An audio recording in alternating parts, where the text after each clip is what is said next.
On June 24, 2025, the United States carried out its largest B-2 Spirit mission to date. 7 stealth bombers launched from Whiteman Air Force Base in Missouri, flew over 7,000 miles round trip, and dropped 14 massive ordnance penetrator bombs on Iran's underground nuclear facilities in Fordow, Natanz, and Isfahan during Operation Midnight Hammer. The mission marked the B-2's most high-profile combat use in decades and thrust the bomber back into the center of global attention. With the B-2 Spirit back in the headlines, now's the perfect time to revisit what makes this aircraft such a critical part of U.S. strategic capabilities. So in today's video, we're reviewing the B-2, its design, performance, combat history, and what the future holds as it approaches the end of its service life. Let's dive in.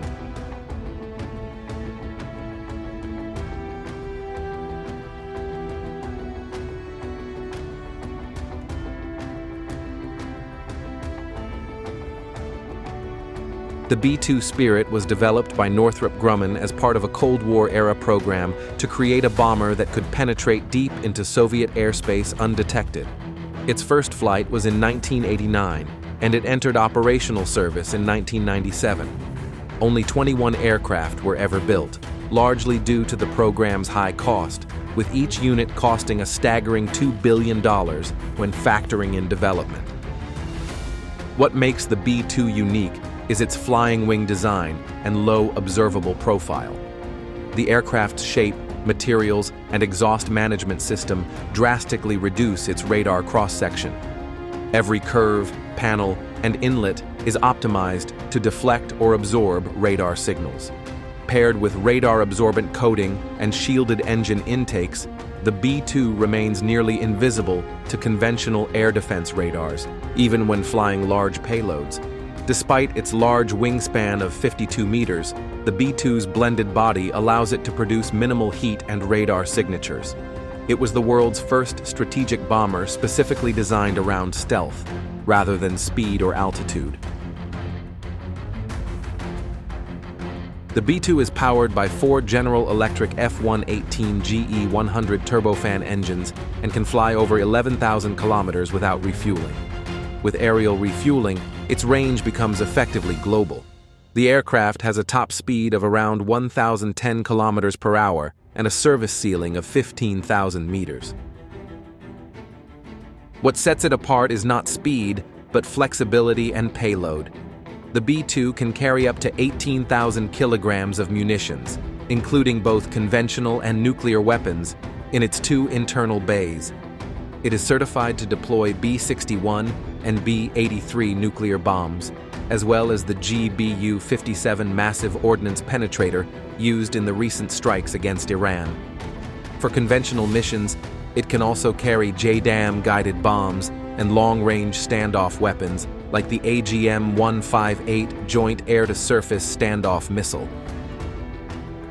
Unlike the B-52 or B-1, the B-2 is designed to fly deep into contested territory, strike hardened or hidden targets, and return before being detected. It's supported by satellite navigation, electronic countermeasures, and terrain-following flight capabilities. Though developed for nuclear deterrence, the B-2 has seen extensive use in conventional missions. It made its combat debut in Kosovo in 1999 and has since been used in Iraq, Afghanistan, Libya, and Syria. Thanks to its ability to fly directly from the continental U.S. to strike global targets, the B-2 reduces the need for forward basing or in-theater support. The June 2025 strikes on Iran were the latest and largest use of the B-2 in combat. According to U.S. officials, the aircraft successfully penetrated contested airspace, destroyed hardened underground targets with bunker busters, and returned undetected. However, a leaked, low-confidence Defense Intelligence Agency assessment suggested the strikes set Iran's nuclear program back by only a few months and did not entirely destroy key underground facilities. Pentagon leaders defended the operation, citing advanced simulations and real-time intelligence to justify the scale and timing of the strikes. While full damage assessments remain classified, This mission reaffirmed the B-2's strategic value, even as questions about its true effect on Iran's nuclear infrastructure persist.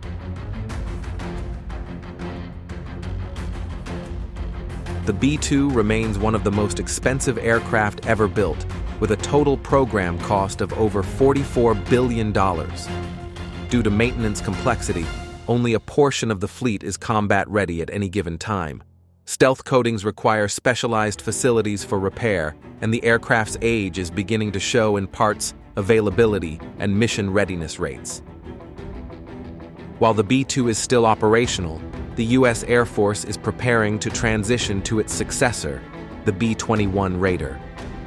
First unveiled in December 2022 by Northrop Grumman, the B-21 is designed to be smaller, more affordable, and easier to maintain than the B-2, while incorporating newer stealth and digital systems.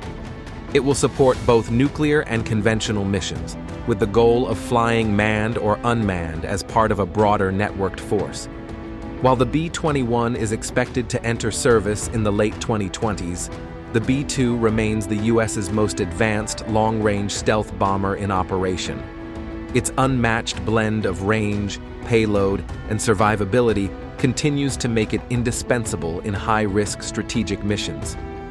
With its massive price tag and complex upkeep, the B-2 Spirit has always faced scrutiny. But its role in Operation Midnight Hammer, nearly 3 decades after entering service, shows that when stealth, precision, and deep strike capability are needed, few platforms can take its place. So, what do you think? Is the B-2 still worth the investment, or should the U.S. fast-track its replacement? Let us know in the comments below. And if you found this video insightful, give it a thumbs up, and don't forget to subscribe to Defense Central for more in-depth military reviews and updates.